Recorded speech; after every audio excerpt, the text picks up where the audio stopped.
excuse me? Did they say that correctly? What? Manhood, I ain't gotta knock on wood. All that bitch is Oh, Taylor, you bad girl. boring Barbie when the coke's got you brave. High fives my ex and Whoa, I heard you call me boring Barbie when the coast got you brave. Woof. Why do I feel like Taylor Swift was dissing somebody? Guys, let me know, who's Taylor Swift beefing? Like, what female artist is Taylor Swift beefing? Because she's definitely talking about another artist, and I definitely think it's a female artist. anyone called me sweetheart. It was passive aggressive at the bar, and the bitch was telling me to. Yeah, guys, I think, you know what, I can't lie, I think this is my favorite now. I think this is my favorite.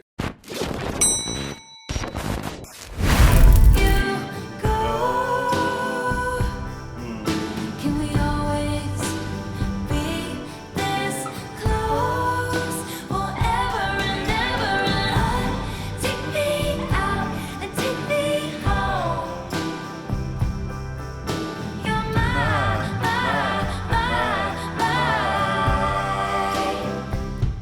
Lover. Swifties, have you missed me? Swifties! I'm so happy to do that. I know I haven't done that in a very long time, but I am happy that I am back because, guys, Swifties, you already know. First of all, I've got to do the intro. I'm getting a bit too excited. Welcome back to the channel. You already know what time it is. Happy Friday. It is your favorite music connoisseur, Henry here, and I am back with another. It's been quite a long time, but I'm back with another Taylor Swift reaction video. Today is a good day, and you already know why it is a good day because you are clicked onto this video, right? So you already know why you're here, and you know why I'm here. I am here because the one and only Taylor Swift has just released her 12th studio album. Yes, TS12, The Life of a Showgirl, is now available to stream and to listen to. Guys, the day is here. You already know, if you've watched me on this channel, if you've watched my Taylor Swift reaction videos, I've done quite a lot over the last 6 months. You already know how this goes. I do a long intro, I kind of give context behind the video that I'm doing, but this time around I ain't gonna do none of that because I'm sure you guys just want me to get into this because Taylor Swift, it's all about Taylor Swift today. No other releases matter, no other releases, shall be given attention. It's all about Taylor Swift. So what I'm gonna do, I'm gonna get straight into this one. But before I do, guys, I'm gonna need everybody to like, comment, and subscribe. Don't forget to like the video, don't forget to share the video, and don't forget to subscribe to the channel. Swifties, you already know what to do. You know what I'm saying? So make sure you tell, anybody that's new to the channel what to do in the comment section below. But let's get into it. Let's go, guys. Obviously, the first track off of this album is called The Fate of Opheila. I hope that I'm saying that correctly. I probably know I'm butchering it. I'm not the best when it comes to pronunciation, but that's the first track. And obviously this album is 12 tracks long. Thank God, because listen, the Tortured Poets, I couldn't get into the album, and the reason why I couldn't get into the album was because it was too damn long. It was too damn long. So I'm glad that Taylor Swift has gone back to time and she's condensed this album. Guys, I'm loving the fact that Taylor Swift, has just put 12 tracks on this album. Very condensed, very precise, straight to the point. That's how I like it. So like I said, guys, the first track is called The Fate of Opheila. Let us see how this one sounds. Let's go.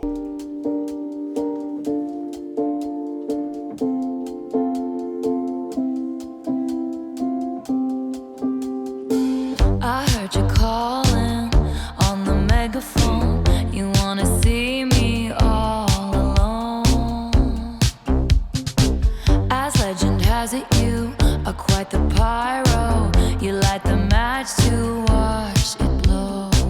And if you'd never call for me, I might have drowned in the melancholy. I swore my loyalty to me, myself, and I, right before you lit my sky. She's definitely talking about Kelsey. She's definitely talking about Kelsey in these lines here, yeah. And listen, obviously congratulations to Taylor Swift and Travis Kelsey on their engagement. Listen, I love love, I love love, and it seems like Taylor Swift has found the one. You know, let's hope. You know, because Taylor Swift has been through a couple of relationships that haven't worked out. But listen, you try until you buy. You know what I'm saying? You try until you buy. That's the message or the slogan that I have in life. You try until you buy. You try until you get it right. And let's just hope that, you know, Taylor Swift has got it right. But yeah, these like, you know, 8 bars or so, definitely dedicated to her relationship with Travis Kelce. Yeah. It's very cute, man. Very cute. Let's go.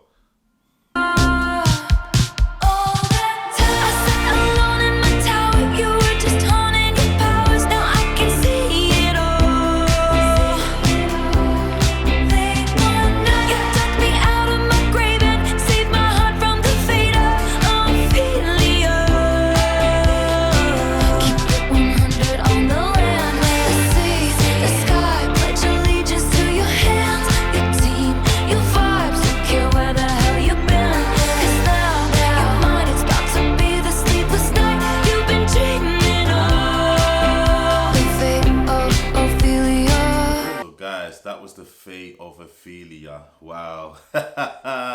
This track was definitely a love song, dedicated to, you know, Travis Kelce, man. And yeah, it was one thing that also, I mean, I'm sure you guys know that this album is, you know, produced by Max Martin, who to me is like the pop guru, you know. We all know who Max Martin is by now. Like, he's like the pop godfather. Him and Taylor Swift haven't worked together for a long time. Obviously, you know, her last few albums, she's been working with, you know, Jack Antonoff, who is one of the best producers out there. So when I heard that she was, you know, linking up again with Max Martin, I found that pretty interesting. You know, she hasn't worked with Max for a very, very long time, but obviously the synergy is already there, the chemistry is already there. They've already, you know, been hugely successful together. You know, that partnership, Max and Taylor, it's undefeated, man. So yeah, it was just very interesting to see them link up again. But yeah, man, like this record, like I said, definitely a love song, you know, aimed at Travis Kelce. For me, this felt like she was basically trying to say that Travis Kelce had saved her. She, like, Travis Kelce, you know, is like a knight in shining armor. You know, I think, correct me if I'm wrong, guys. You know, she was saying that Travis Kelce saved her from the fate of Opheila. Now, I'm trying to just see what Opheila means, because I'm pretty sure that's a reference to Shakespeare. Just from my time at school, I remember Opheila being associated with Shakespeare. So I'm just trying to fact check that, because I might be totally wrong, you know. But I also think, you know, Taylor Swift gave us an insight into her state of mind before she and Travis got together. I think I heard words like, I swore my loyalty to me, myself and I right before you lit up my sky. So I think what Taylor Swift is basically trying to say is that, you know, she was just on her me, myself and I shit, you know. Like, she was just like, you know, I'm just focusing on me. I'm not really focusing on relationships now, you know, because again, like I mentioned in the beginning, Taylor Swift she's been unfortunate with love, to put it mildly, you know. She's been an unfortunate girl when it comes to love. Two of her high profile relationships, you know, have turned out to not work out, you know, and she probably was just on her fuck love type of, you know, arc, you know. I don't need love. I don't really want to focus on love at the moment. I'm just, you know, loyal to me, myself and I now, you know. I'm not even trying to, and then all of a sudden Travis kind of sweeps it off her feet, you know. So yeah, like that line was pretty interesting to me, because it just shows the mindset Taylor Swift was in before she met Travis Kelce. Like, just looking at it here, yeah, so, you know, Opheila is definitely a reference to Shakespeare, so I was right, you know. I think it says here it was Opheila, who was driven to madness by Hamlet and ended up drowning. So basically she's trying to say, yeah, that Travis is saving her from her Opheila's fate. So yeah, you know, that was like I said, man, it's a really, really cute love story. Very happy for Taylor Swift, man. And I can't lie, this track, just in terms of like the production and how it sounded like a typical Max Martin, you know, type of production. You know? So moving on to track number 2, it's called Elizabeth Taylor. Let's go. Elizabeth Taylor, do you think it's forever? That view of Portofino was on my mind when you called me at the Plaza Atene. Ooh, oftentimes it doesn't feel so glamorous to be me. All the right guys promised they'd stay under bright lights. They withered away, but you blew. Portofino was on my mind. I think you know why. And if your letters ever said goodbye, I cry my eyes violet. Elizabeth Taylor, tell me for real, do you think it's forever? Been number one, but I never had to. And I can't have fun if I can't have be my NY when Hollywood hates me. Only as hot as your last hit, baby. Been number one, but I never had to. And I can't have fun if I can't have you.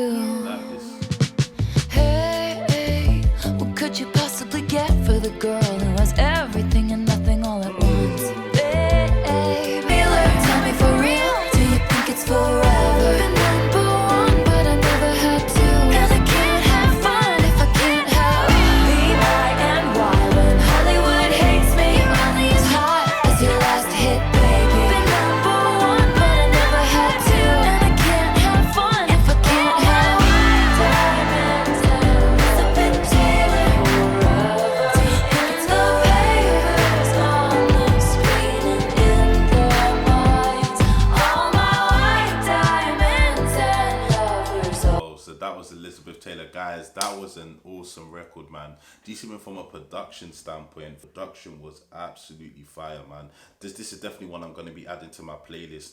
And you know what, like I said, I think this track also had it was structured really well, and it had quite a few layers to it. Like, for example, the chorus felt very intense, you know. So obviously when she was singing her verses, you know, it's like it was building into it, and then as soon as the chorus comes in, it's like boom, you know, like it just hits you right in your face. And I think that was done intentionally from a sonic point of view, to design that way to make us feel, you know, how serious Taylor is. I mean, I'd cry my eyes out. I'll cry my eyes violet. Elizabeth Taylor, tell me for real, do you think it's forever? Now, Elizabeth Taylor, if, you know, my my mind, you know, is right, I think she was an actress. She was a very famous actress. I think she won an Academy Award, right? And I think Elizabeth Taylor, you know, even though she was doing very well in her professional life, I think her personal life was very tumultuous. I think she had like 5 or 6 divorces and so many failed relationships. So basically what Taylor's trying to say here is that, like, you know, if this relationship with Travis Kelce, again, I think this is another record that's dedicated to her love story with Travis Kelce. If Travis, you know, if this didn't work out, I'll cry my eyes violet, Elizabeth Taylor. Again, just basically trying to say that Elizabeth Taylor, you know, was a person that had gone through so much heartbreak. You know, she probably cried her eyes out 1,000 times. I mean, listen, if what I'm saying is true and she had like 5 or 6 divorces, then I'm pretty sure there was a lot of tears that she said. So it's basically trying to say that I'd cry my eyes out just like Elizabeth Taylor did. You know, tell me for real, do you think it's forever? Been number one, but I've never had a number 2. So basically what Taylor's trying to say, she's always been number 1 in her career, but she's never been or never had a number 2. She's never had a sidekick, really. Even though she's had relationships before, I think she thinks that this is like, you know, the real deal. So she's basically trying to say that this is the first time I've had somebody there that I can really rely on. You know, I think it was there to emphasize just how desperate Taylor is for this to work. And if it doesn't work, then yo, Travis Kelce, I don't know. Like they say, hell hath no fury than a woman scorned. If Travis Kelce ends up breaking Taylor's heart, listen, mate, get out of the country. That's what I'm saying. You better get out the country. You better avoid Taylor Swift for the rest of your life, man. Because I feel like Taylor Swift is putting all her eggs into this relationship working, and she feels like it's gonna work. And I just pray to God it does. You know, guys. Moving on to track number 3. Track number 3 is called Opalite or Opalite. Opalite, I think it's called Opalite. So this is track number 3. Let's go. Habit of missing lovers past. My brother used to call it eating out of the trash. It's never gonna last. I thought my house was haunted. I used to live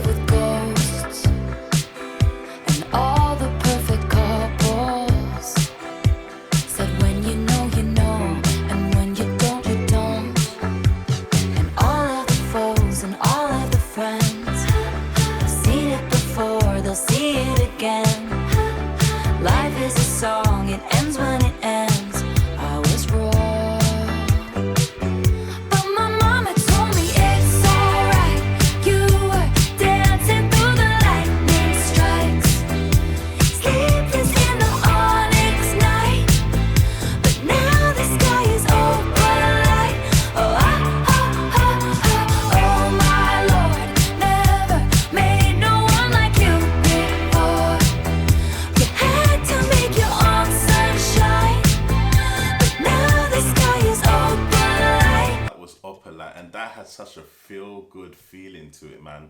You know, and you know what? This was a Taylor Swift special. What I mean by that is, yeah, I can picture this. So whilst this song was playing, I can literally picture thousands and thousands of people in concert with Taylor Swift singing this word for word. This is one of those records that when she eventually plays it on one of her future tours, it is gonna go off. I can just hear people just screaming, singing it word for word. Yeah, this one I think is gonna be very popular amongst the Swifties, man. So far, I think, you know, obviously there's elements of pop to the three tracks that I've heard so far, but I also think, especially with this track, there's some elements of some soft rock in there as well. I feel like, guys, I'm not too sure what Opalite means. I'm gonna be so honest with you, but one thing I do know is that, you know, I think this song it seems to be about Taylor and obviously Travis Kelce falling in love after a series of bad exes, and not just on her part, but I think on his part as well. We all know that I think Travis dated what's that? I think she's like a influencer or a model. I think it's like Nicole or something Nicole. Obviously that relationship kind of went sour. Like obviously Taylor Swift, we all know, you know, she's, you know, had a list of bad exes, and even just the first verse kind of makes reference to that. I had a bad habit of missing lovers past. My brother used to call it eating out of the trash. So she's admitting there that she used to think about her exes a lot.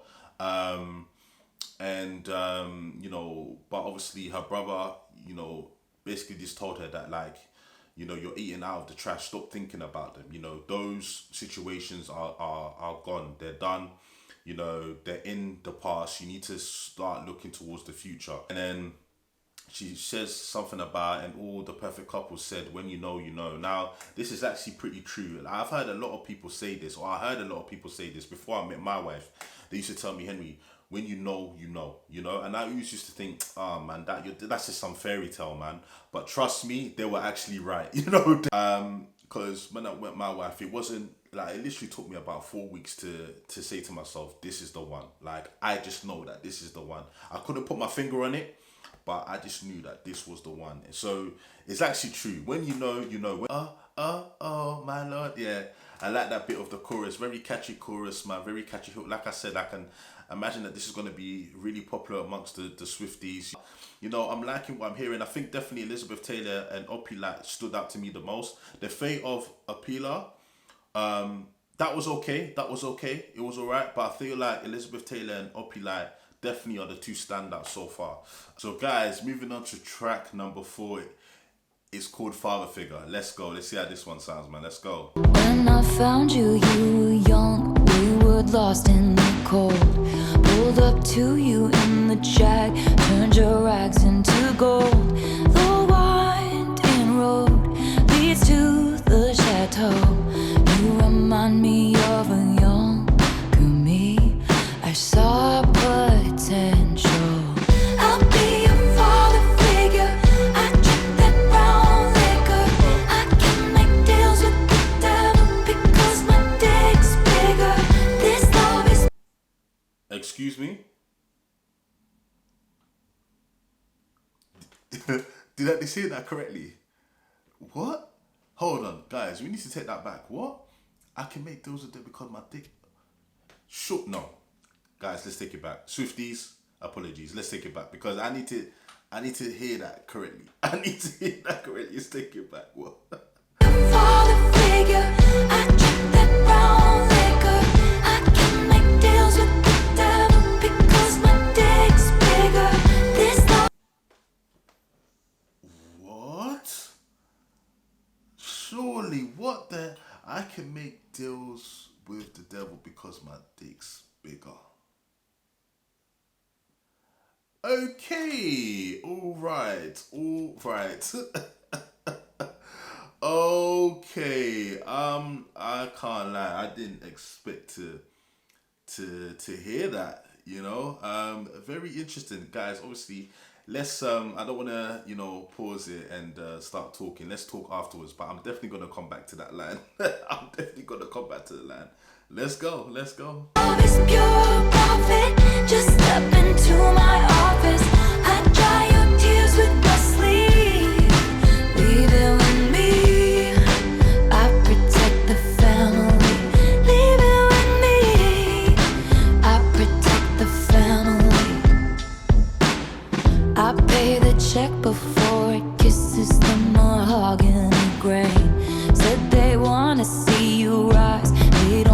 want you to read.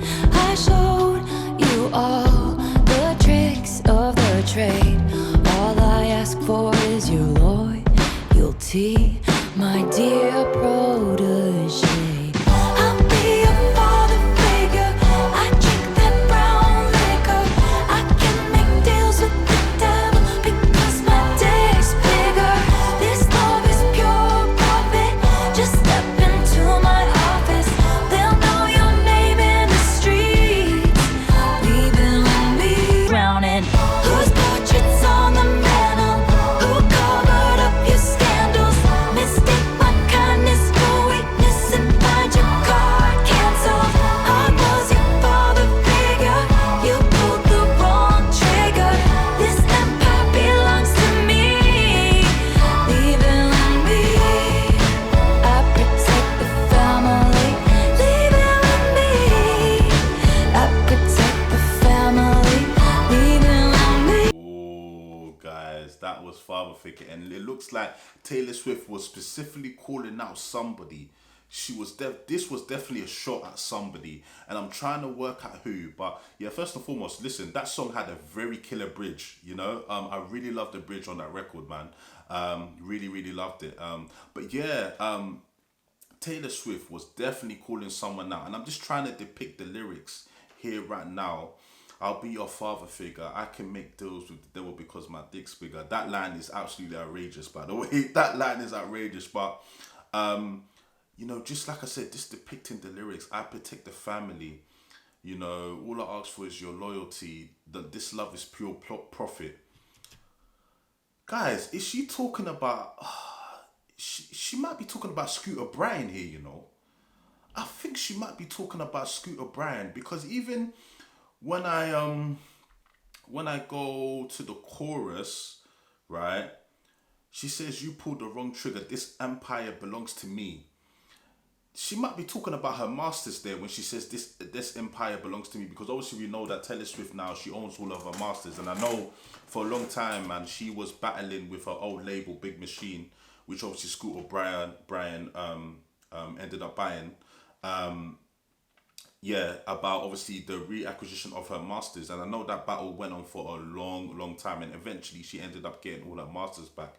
But I think this empire belongs to me. She's basically trying to say these masters, you know. Again, I'm just taking a wild guess. I could be completely wrong. She could be talking about anybody on this record, but I just feel like the lyrics are sort of giving me that she's talking about Scooter Braun. This empire belongs to me. You pulled the wrong trigger. I was your father figure, or I'll be your father figure. So I'm basically trying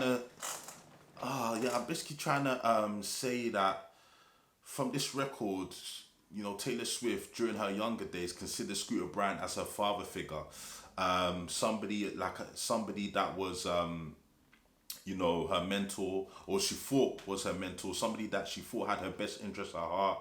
You know, I can kind of see like the angle that I'm sort of describing. I can kind of see it. If the shoe fits, like they say, I think the shoe is definitely fitting. I'll be your father figure, and someone like Scooter Braun, I don't know him personally, right? But you know, again, as you may know, I used to work for Universal Music, and I heard this guy, you know, just through a couple of people that I spoke to at the label, had a very big ego, and had a very, very big ego. And I heard again, you know, allegedly, because obviously I don't want to get sued, that yeah, like he was just, not that he was a maniac, but he was just very ego driven, and I can imagine him probably saying something like, "I can make deals with the devil because my dick's bigger." That is something that I can hear Scooter Braun saying, just off of what I've heard from him, or about him, should I say.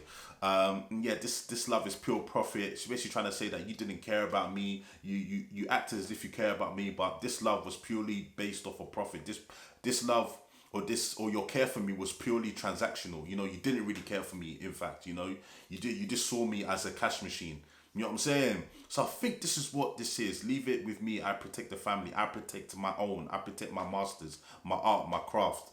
Yeah, guys. So I think, you know what, I could be totally wrong, but I think this is about Scooter Braun. Track number 5 is called Eldest Daughter.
Eldest Daughter, man, and that was beautiful, guys. That was beautiful.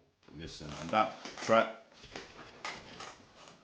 this seemed so real. Seemed like she was just penning a love letter to Travis, you know, and pouring her heart out. When Taylor gets into this bag where, you know, she's just pouring her heart out, where she's just, you know, letting her feelings be known, not holding back, just being as real as she possibly can be, under an acoustic instrumentation. I feel like that's where Taylor really, really shines, man, because I don't know, her tone and her voice, when she's on this type of records, it just seems like she's just being raw. She's just filtering her thoughts, and she's being as open and honest as she possibly can be, man. And it's beautiful. It's really, really beautiful. A lot of people feel like celebrities are invincible. A lot of people feel like celebrities don't get affected by some of the nasty comments that they see online. They do. What people need to understand is celebrities are human beings as well. So just as we will get affected by a nasty comment, they will get affected as well, you know? They are sensitive, and Taylor Swift is letting you know that she gets affected by it as well. Like, don't get it twisted. Because she's this mega global superstar, like, she's still a human being. She still is very sensitive. And I think also, you know, one thing I love about Taylor, she doesn't have a problem with being vulnerable, man, and putting herself out there. I mean, she said it here, you know, I've been afflicted by a terminal uniqueness. I've just been dying just from trying to seem cool. So it seems like Taylor's just admitting that she's, you know, she's been putting on a mask, you know, she's been putting on a mask, but really and truly she's dying inside, because from the outside looking in, you would think that everything's all gravy, everything is all good, but Taylor's basically trying to say she's been putting up a front, you know, she's been putting up a front. She's not a bad bitch, she's not this savage. You know, I remember during like the Reputation era, like that was bad bitch Taylor. She's basically trying to say she's not that. She doesn't want to be that. It's the industry and things that have happened to her in her life that's kind of made her that way. She's had to put up this facade, this wall to protect herself, you know.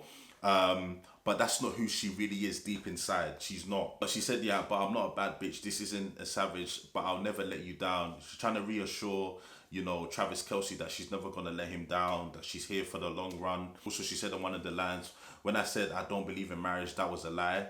So again, she's kind of taken the mask off, and she's basically, you know, giving her true thoughts and feelings. She's putting herself out there again, you know, learning how to, you know, just be vulnerable again. And it's not the easiest thing to do, especially when your heart's been broken a lot of times, especially when your trust has been broken a lot of times. But Taylor's willing to give love another shot, and I love that, man. That is very beautiful. That Eldest Daughter, I'm not too sure why she titled this Eldest Daughter. Maybe because, you know, typically when you're the oldest child or the oldest sibling in your family, a lot is expected of you, you know. A lot is expected of you. There's high expectations as the oldest sibling, you know. And I think she said every eldest daughter was the first lamb to the slaughter. So I think she's trying to say every eldest daughter, every eldest child is the first one to get, you know, thrown to the wolves. You know what I'm saying? You've got to walk the straight and narrow, or there's pressure. There's a lot of pressure to walk the straight and narrow, to be, you know, role models to your siblings, you know? It's a beautiful record nonetheless, man. Track number 6 is called Ruin the Friendship. Listening grass from September rain, gray overpass full of neon names. You drive 85, Gallatin Road and the lakeside beach, watching the game from your brother's Jeep. Your smile, miles wide, and it was not an invitation. Should've kissed you anyway, should've kissed you anyway, and it was not convenient, no, but your girlfriend was away. Should've kissed you anyway, they should, but as the 50 Cent song played, should've kissed you anyway. 50 getting a shout out, man. I bet 50 will be happy about that. Make it awkward in second period, might piss your ex off. Lately we've been good, seeing friends is safe, doesn't mean you should. Bad news, goodbye, and we'll never know why. It was not an invitation. Guys, guys, that was Ruin the Friendship, man. And Taylor Swift is such a great storyteller, man. And great songwriter as well. That's one thing we need to understand. In order to be a great storyteller, you need to be a great songwriter. And Taylor Swift's one of the best about. I feel like, guys, you know, again, the bridge on this record is fantastic. I think, yeah, the last few songs, Eldest Daughter, Father Figure, and this record, the bridges have been mwah, chef's kiss.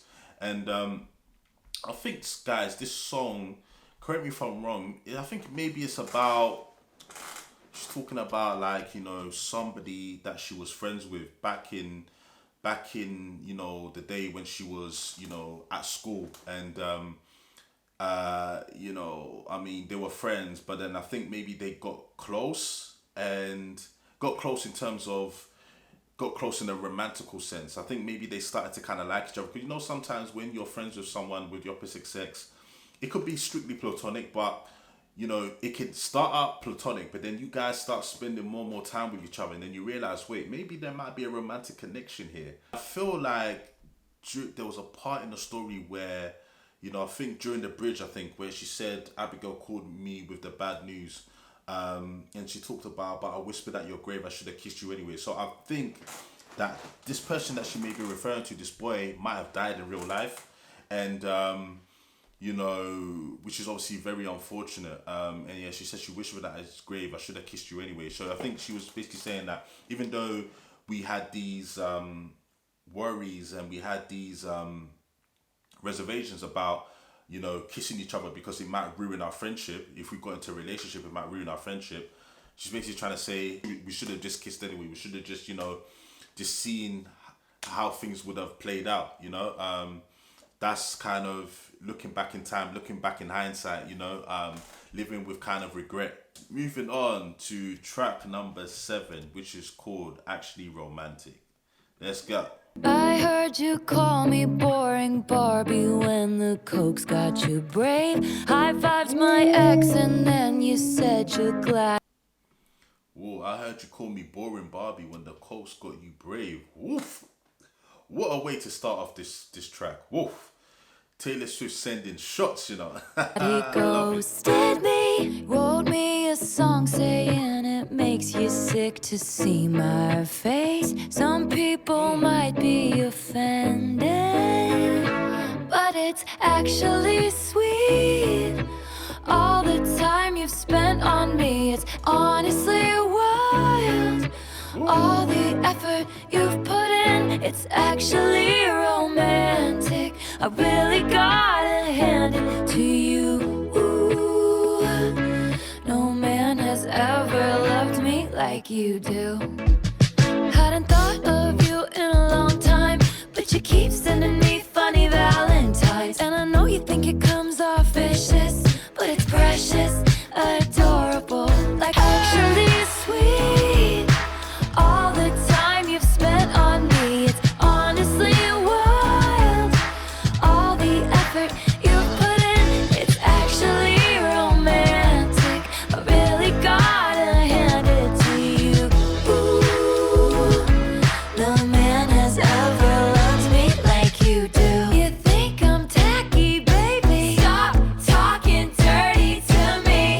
It sounded nasty, but it feels like you're flirting with me. I mind my business, God's my witness that I don't provoke it, but it's kinda making me wet. Ooh, guys, actually romantic.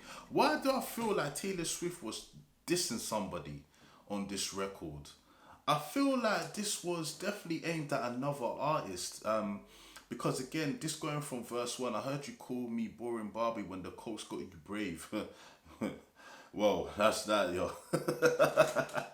Taylor Swift was sending, yo. She was sending hella shots from that first bar alone. High five my ex and then you said you were glad he ghosted me. Wrote a song saying it makes you sick to see my face. Some people might be offended. Who called Taylor Swift a boring Barbie, Swifties? Can you please put that in the comments? Who did that? Like, who called her a boring Barbie? And then high fived my ex, then wrote me a song saying it makes you sick to see my face. That's the part where I feel like it's about another artist, because she said wrote me a song. So this artist that, you know, she's referring to, or it has to be an artist, it can't be anything else, right? You know, because obviously artists write songs, so it has to be about another artist. It's actually sweet, all the time you spent on me. It's honestly wild, all the effort you put in. It's actually romantic. I really got to hand it to you. Oh, no man has ever loved me like you do. Right, okay, so this might be about another or fellow female artist. But who's Taylor Swift had beef with, guys, in terms of like female artists? Because I don't think she's talking about a man. You know, I don't think she's talking about a man here. She's definitely talking about a female here. So I'm assuming she's talking about another female artist. Swifties, who's Taylor Swift had beef with? Has she had beef with Nicki? No, her and Nicki are cool, right? Her and Nicki are cool. Her and Nicki are cool, or are they? Because listen, nowadays Nicki, she's beefing with everyone. You know what I'm saying? So maybe, I don't know. Is it about Nicki?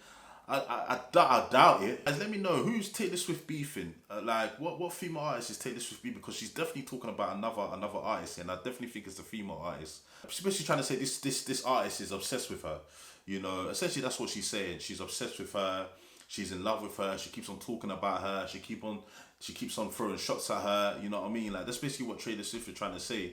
But yeah, guys, yeah. Hey, Taylor Swift. That's what, do you know what it is? Taylor Swift, yeah. She don't take no shit from nobody. Don't let the innocent, you know, country girl face fool you. I've witnessed this a couple times, man. Listen, if she needs to go there, she will go there. She will go. She will get her hands dirty, man. You know, she's no longer that you know, that soft little, you know, this innocent girl that she first was when she first came out, you know, during like the Fearless era and stuff like that. She's not that person no more. You can't play with Taylor Swift, because she will call you out. You know what I'm saying? And I love that, man. I love when artists stand up for themselves, because you need to stand up for yourself, especially in this music industry. You can't have people just walk all over you. And I love the fact that Taylor Swift, man, like, she will go at you. She will go at you. You know what I mean? Obviously, not physically, but you know, like, she will call out your bullshit in a song. And I love that, man. I love that.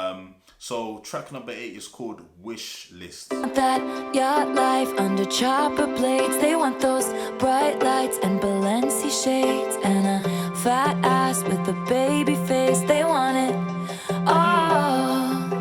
They want that complex female character. They want that critical smash Palme d'Or and an Oscar on their bathroom floor. They want it all. And they should have what they want. They deserve what they want. Hope they get what they want. I just want you. Have a couple kids, got the whole block looking like you. We tell the world to leave us the fuck alone, and they do. Wow, got me dreaming about a driveway with a basketball hoop. Bust up, settle down, got a wish list. I just want you. They want contract with Real Madrid. They want that spring break that was fucking lit, and then that video taken off the internet. They want it all, and they should have what they want. They deserve what they want. I hope they get what they want.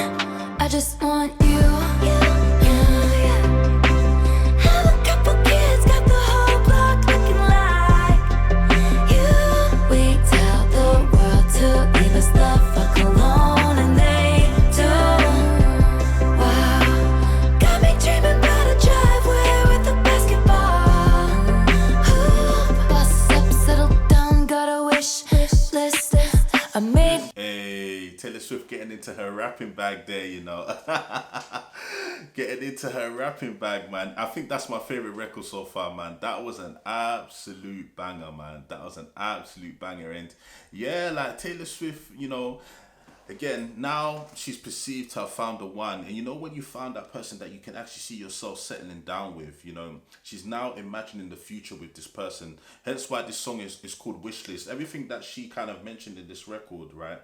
Especially when it comes to the chorus, Like, this is what she wants, you know. This is her wish list, you know. This is what she sees for herself. I think people maybe within her world, you know, within her space, within the entertainment world, like, she speaks to them and all they want is the yacht life. They want the, you know, they want the materialistic things. They want the fat ass, like she said. They want the, you know, the Oscar on their bathroom floor. They want all of that. And listen, that's all good, you know. Like, if you want that for yourself, then, you know, then cool. You know, you deserve it. You know, you should want that for yourself, especially. But when it comes to me, I don't want all of that. I don't want all of the, you know, all of the materialistic stuff. Like, all I want, you know, is to have a couple kids. All I want is you.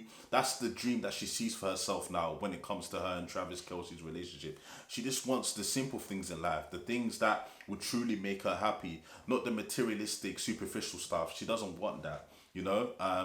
She wants just, you know, the family, the kids, you know, people just leaving her alone, you know, you know what I'm saying? Like, she doesn't want to be in the spotlight. She just, all she wants is Travis and all that comes with Travis, you know? She wants that freedom. She wants to be able to just live a normal life, you know?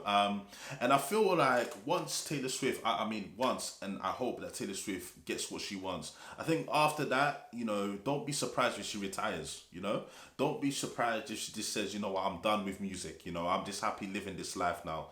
I won't be surprised, honestly. I won't. I know Swifties, that's not what you want to hear, but I feel like Taylor Swift now, she's been building up to this point. You know, she's been, you know, watching the Americana documentary. I think she mentioned that a lot of her friends, a lot of her close people are sort of married. They have kids, and she said one day she sees that for herself. So I feel like now she's actually picturing it being a reality. And I think, you know, she's looking deep into the future, man. And she's saying, you know what? Listen, I just want that. I don't want all the glitz, the glamour. Taylor Swift, like I said, I don't know her personally, but she's worked hard, man. She has worked hard. 12 albums, guys. She's released 12 albums. Her first album got released in what, 2007 or 2009 or 2006? It was around the middle 2000s, right? I think, or the late 2000s. But yeah, she's 12 albums deep, guys. She's tired, man. She is tired, and I think now she definitely deserves to have all of that, man. So track number 9 is called Wood. Woo!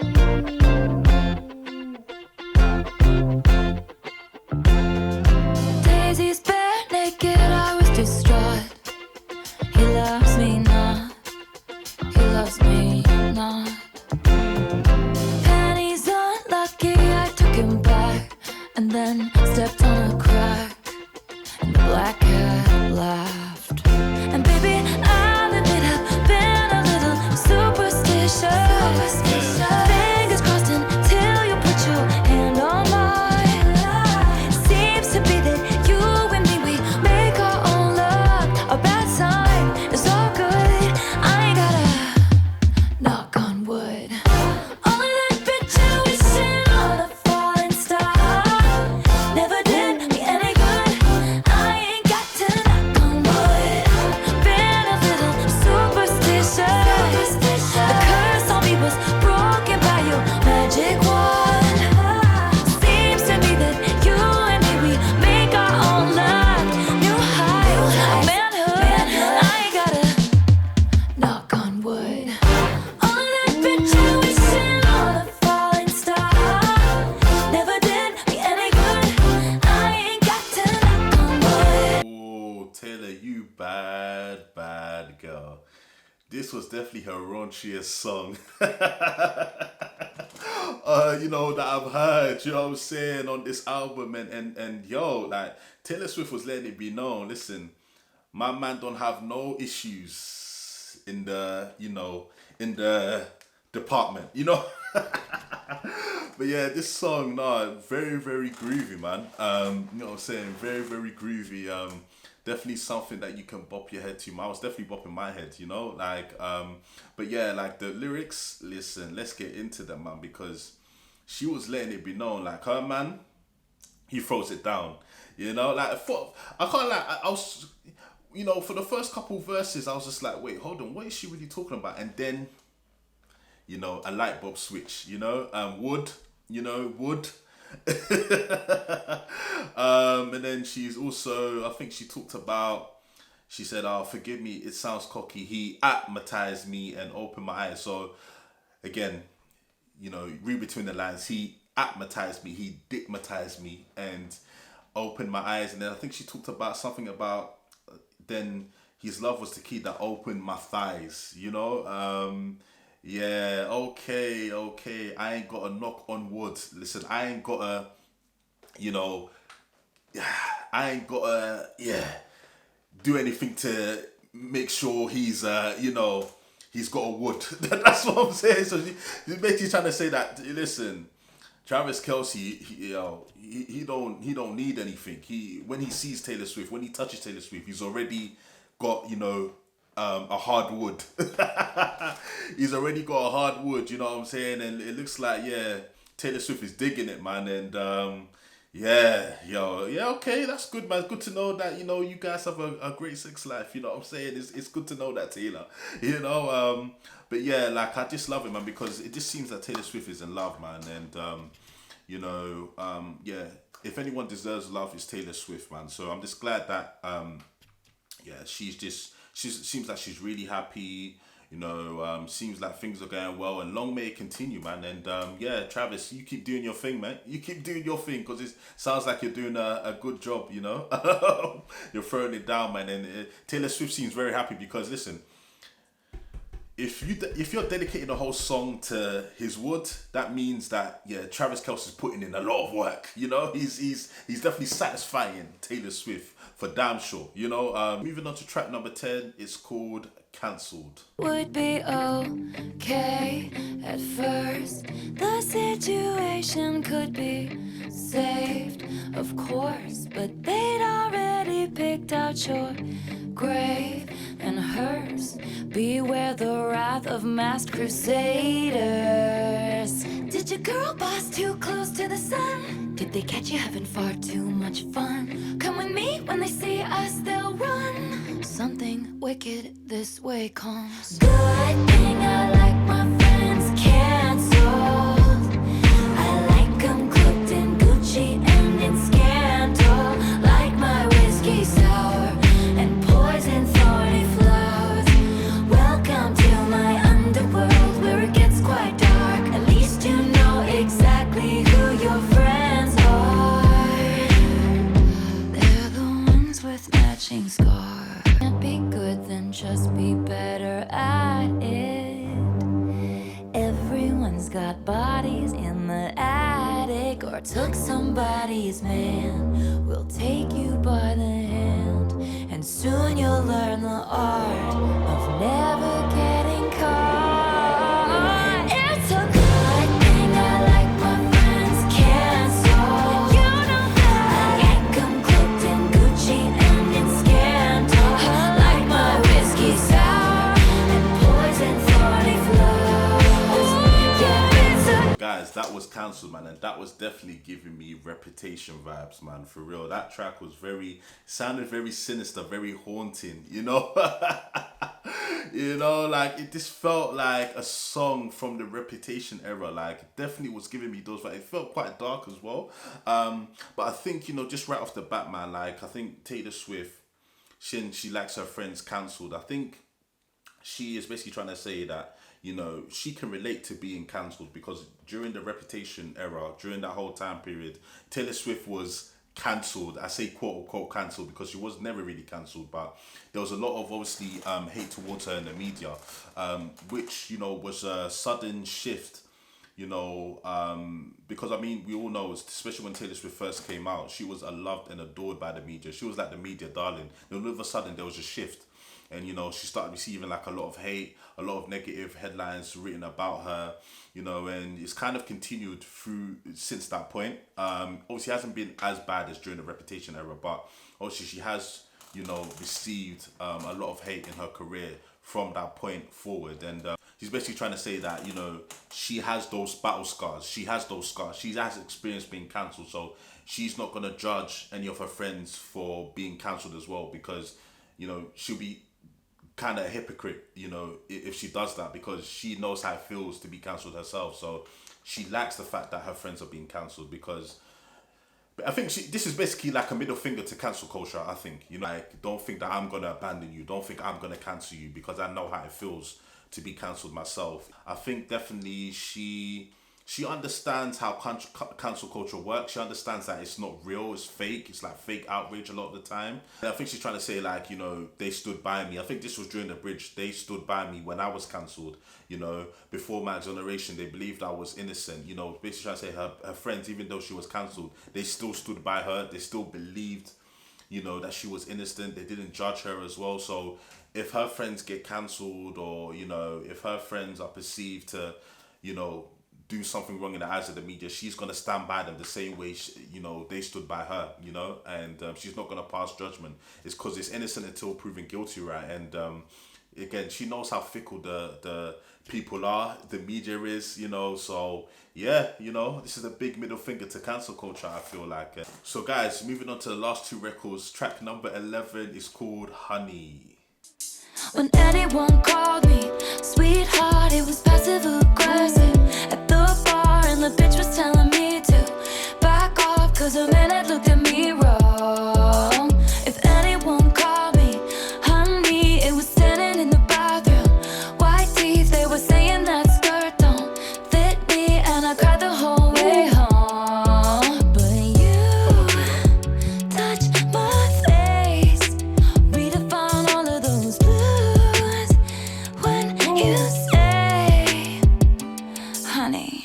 Summertime spritz, pink skies. You can call me honey if you want, because I'm the one you want. Winter green kiss, all mine. Give it different meaning, cause you mean it when you talk. Honey, I'm home, we could play house, we could bed down, pick me up. Who's the baddest in the land? What's the plan? What's the plan?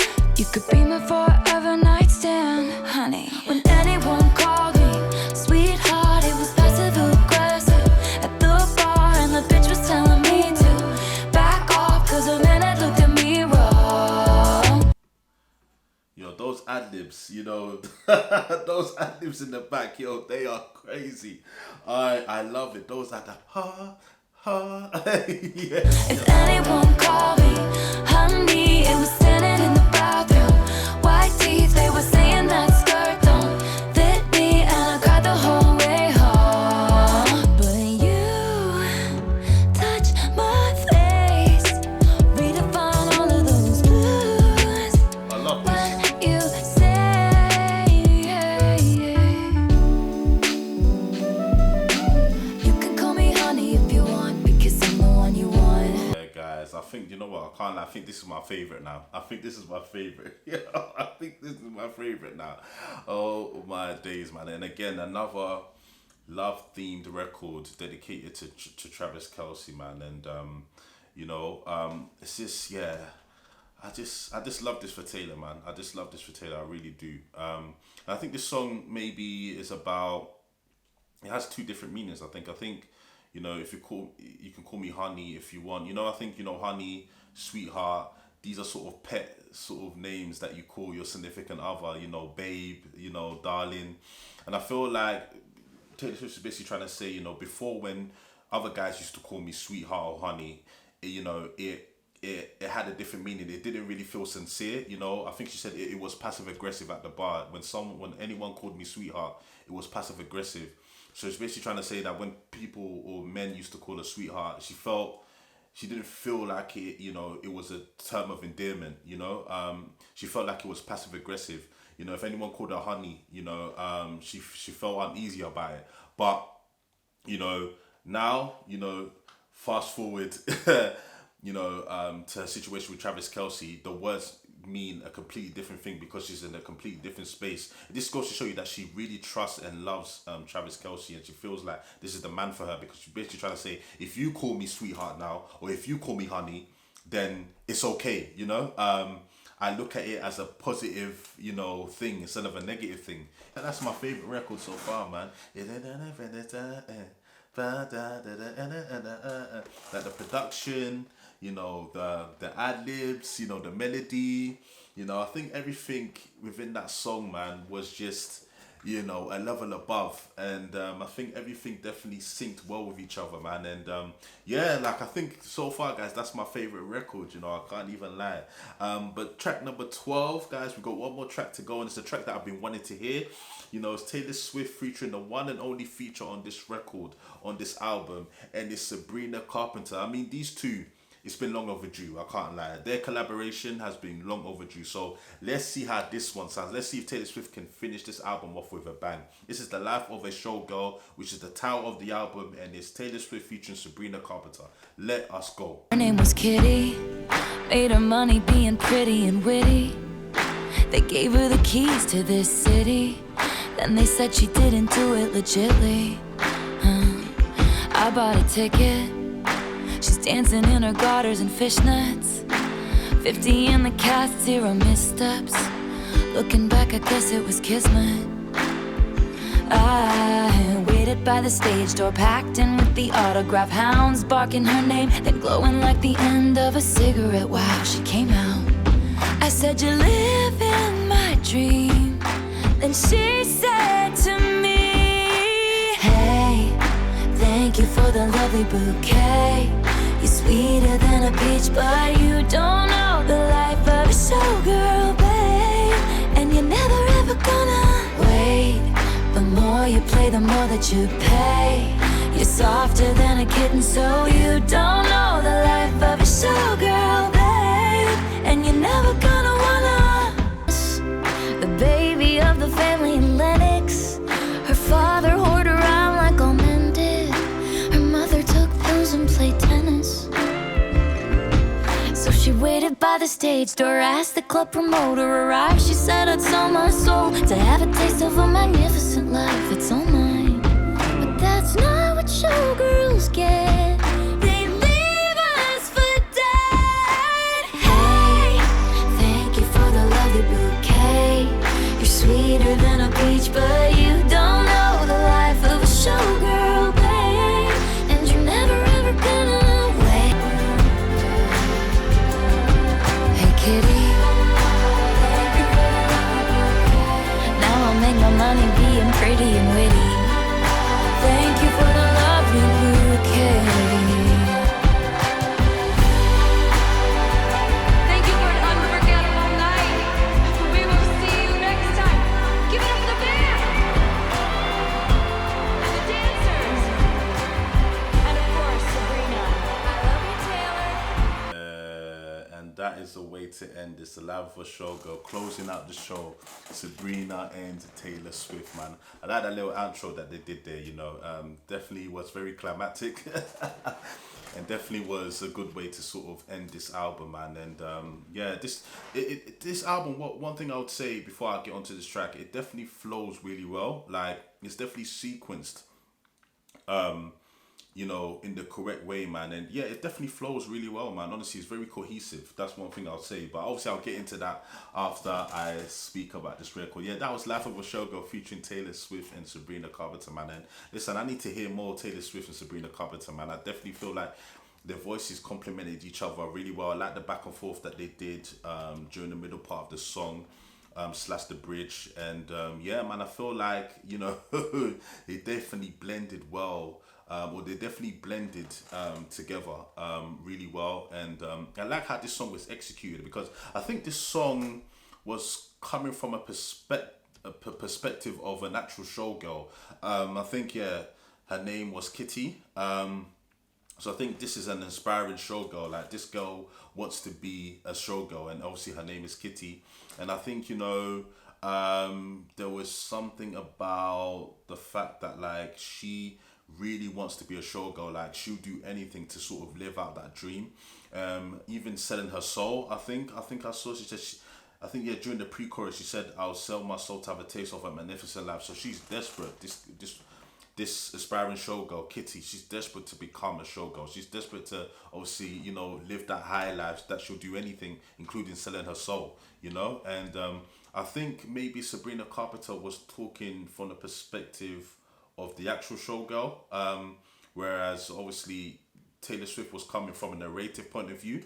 Yeah, that was a great way to sort of end this record, man. And so, guys, that was The Life of a Showgirl, man. And just to sum up my thoughts about this album, you know, first and foremost, let me just say, you know, Taylor Swift, I love the space that you're currently in at this moment in time. I love the fact that you've found love, true love. It would seem to suggest, you know, you can never know about these things, how they play out. But I honestly feel like Taylor Swift's in a space where she feels like she's found true love. And I'm so happy for Taylor Swift. It definitely reflected on this album, man. A lot of the songs were definitely, you know, a reflection of that, you know. A lot of songs were sort of dedicated to her relationship to Travis, and yeah, man, like I said, I love love, so I'm loving this sort of newfound romance for Taylor, and it seems that she's really happy. And honestly, Taylor Swift, she deserves to be happy. She deserves to have a love story, a romantic story such as this one. You know, she's been, you know, like I said, she's been pretty unlucky in love, and yeah, this album definitely sort of fitted that narrative, or a lot of the songs did, you know. There are some, you know, really high highs on this album. There are some, you know, and I feel like, you know, those highs definitely, you know, boost this album a little bit more for me. However, there are some lows, you know, there are some songs that I thought were okay, you know, they weren't bad records, but they were a bit meh, you know. If I didn't hear those records on this album, you know, I would be fine. So I feel like there were a couple of records that were meh. Like the first record, you know, off of this tape, you know, I thought it was okay, but I didn't think it was the strongest sort of track that she could have chosen for, you know, the first record off of an album. For me, I'm always of the opinion that, especially when it comes to your first record off an album, man, you need to come, you need to go with a bang. You know, you need to make a statement. You know, what did they say? First impressions always count, right? So really make the best impression that she could do from the first record alone. But the 4 or 5 records that followed after that, I felt were really good. I thought were really good, and then, you know, it kind of went a bit, you know, a little bit stale. Even though, like I said, I still think those records were okay. And then it ended on a sort of more positive note. So I feel like it was up and down. There was more good than bad, in my opinion. You know, on this album, there was definitely more good than bad. But yeah, just in terms of, you know, the production, yeah, the production was good, man. The production was good. I mean, one of the criticisms I've had with Max Martin over the years is that he doesn't really come out of his comfort zone. Like it's very samey, you know, when it comes to Max Martin. He doesn't really, you know, come out, like I said, of his comfort zone. So that's one of the biggest criticisms that I have of Max Martin, and some of his beats and production is just very generic, and you know what I mean? Like, it's just, yeah. So when I found out that Taylor Swift was working with Max Martin again, I was kind of skeptical, because the formula with Jack Antonoff has been working, man. And I feel like a lot of people have kind of underappreciated that brief effort that Jack Antonoff has had with Taylor Swift on these last few albums, man. Like, you know, and I feel like there are going to be some people that say, see, this is why, you know, you guys should have appreciated Jack Antonoff more, because, you know what I'm saying? Like, he definitely brought the best out of Taylor. And yeah, but obviously Max did his thing. I mean, he surprised me on a couple of records, man, for real. Like, there was definitely a lot more variety and a lot more expansion on some of the production on this album. So it did surprise me. I thought Max Martin did fine, you know, but overall, I think, yeah, you know, Jack Antonoff, you may need to, you know, on the next project. I can't even lie. But yeah, vocally, Taylor sounded amazing. You know, she always kind of does. From a songwriting perspective as well, it was good. You know, I thought some records were definitely a standout. Some records were definitely stand up from a songwriting point of view, but Taylor Swift is a very, very good songwriter, so I expect that, you know. Yeah, and yeah, overall, you know, I thought that this was a how would I describe it? I feel like it's a good album, but at the same time, it does have its flaws. It does have its flaws, and I wouldn't really put this as one of Taylor's best albums. I'll definitely put it in the middle pack, if that makes sense. I mean, for me, I've only listened to 6 or 7 Taylor Swift albums, so I'll definitely put this, you know, towards kind of like the bottom, if I'm being honest with you, of what I've heard so far. To get it from Taylor Swift's discography. Bear in mind, I've only heard 6 or 7 you know, albums from her. But this is definitely not a bad album. You know, it's definitely, I would say it's a good album. I say it's definitely a respectable album with some flaws in it. But yeah, I think it's good. But compared to what I've heard in the past from Taylor, man, yeah, you know what I'm saying, this definitely doesn't match up, but it's still a respectable album and a good album to say the least. But yeah, guys, you let me know what you think about this in the comment section below. Are you feeling, you know, this album from Taylor? Do you dislike it? Do you feel like you're indifferent about it? Do you feel like you need to give it a few more listens? And that's also something we need to know. This is only my first listen, for example, so maybe if I listen to it again, I might feel like this album is actually, you know, worse than I thought, or not as good as I thought, or maybe I feel like this album is even better than I thought, or maybe I just feel like it's still the same. I don't know. I need to listen to the album again. But yeah, guys, so obviously Swifties, you let me know what you thought about this album reaction and what you think about the album as a whole. Don't forget to like, comment and subscribe. You know what I'm saying? You already know the drill, and I'll be back again real soon. I'm out. Have a lovely day. Peace.